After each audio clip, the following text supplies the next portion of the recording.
नमस्कार मित्रांनो, आमच्या आजच्या मिनी ब्लॉगमध्ये तुमचं स्वागत आहे। मम्मी आज आळूची वडी करते का? आज आळूची वडी करते। हां, चला आता बघूया त्याची रेसिपी काय आहे त्या आळू वडीची। आता आळूची पानं काढूया। बोलो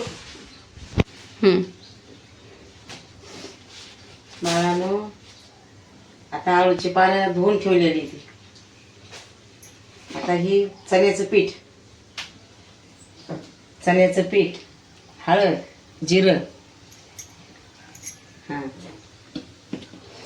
याच्यामध्ये मम्मीने हळद, जिरं, चण्याचं पीठ घेतलंय आणि हा मसाला वाटला होता। याच्यामध्ये मिरची, कोथिंबीर, लसूण याच्यामध्ये टाकून घ्यायचं। ह्याच्यात टाकायचं तीळ, तीळ टाकलं। आता हे मीठ,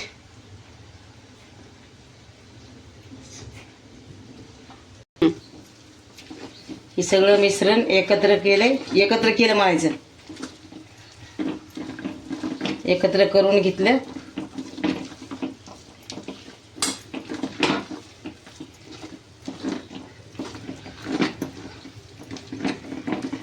आता हे टोपात पाणी ठेवलं, लिंबू टाकलं। आता वर चाळणी मांडायची। आता वडीला बेसन पीठ लावते। बघा आता ही असं एक पान ठेवायचं, असं एक पान ठेवायचं। आता बघा आता कशी करते मी।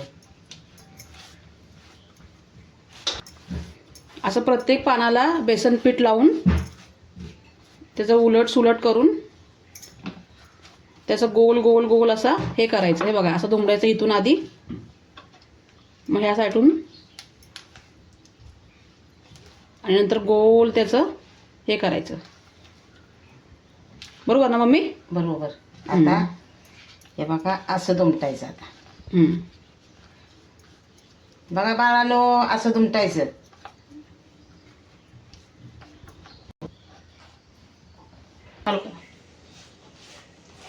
असं एक एक करून सगळ्या पानांना लावून सगळे पानं दुमडून घ्या।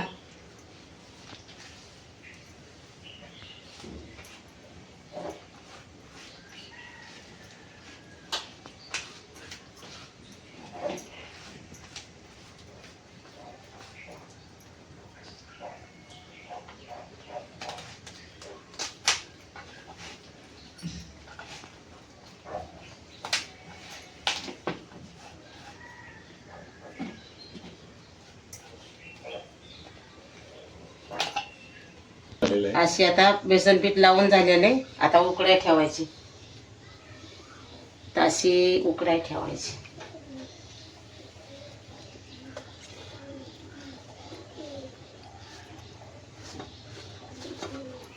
हे बघा मम्मीने आधी ह्याच्यामध्ये पाणी टाकलेलं आहे। पाण्यामध्ये लिंबू टाकलाय। लिंबू ह्यासाठी टाकतात की जो टोप आहे तो जास्त हाय झाल्यानंतर काळा नाही पडला पाहिजे म्हणून। आणि ह्याच्यावरती ही चाळण ठेवून अशी वडी उकडायला ठेवली।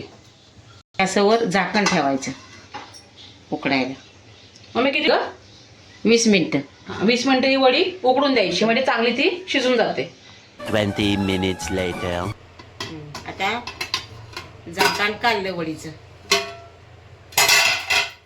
बघा आता वडी उकाळली। आता जरा थंड झाली की मग तळायची।